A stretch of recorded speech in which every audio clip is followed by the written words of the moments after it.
Véronique Lucier est chef d'orchestre à Longueuil depuis quelques mois seulement. Toute petite, elle avait déjà l'air et la chanson. J'ai débuté très tôt la musique en suivant des cours de piano, violon. J'ai fait de la chorale également au secondaire. Je viens de compléter mon doctorat en direction d'orchestre.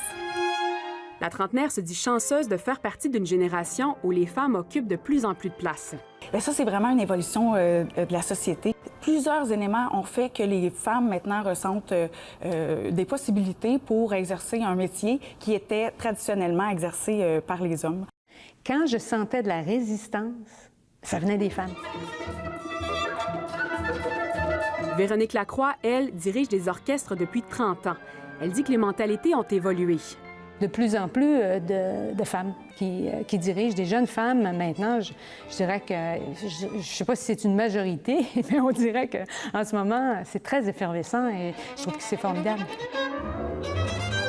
Même si le chemin pour se rendre au podium est de plus en plus fréquenté par les femmes, il l'est encore très peu. Au Canada, on estime que 14 % des chefs et directeurs artistiques d'orchestre sont des femmes, contre 11 % aux États-Unis et 5 % en France.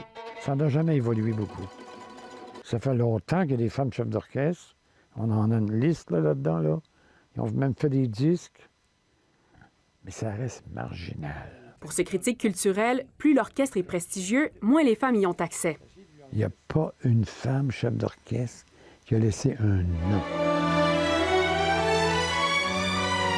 C'est vrai que les grands orchestres symphoniques ne s'ouvrent pas aussi facilement, je pense, aux jeunes candidates femmes, encore jusqu'à présent. Mais en fait, pour être honnête, je pense que ça n'attendra guère. Ces chefs sont certaines que ce n'est qu'une question de temps avant de trouver la parfaite harmonie. Ici Marie-Laurence Delaney, Radio-Canada, Montréal.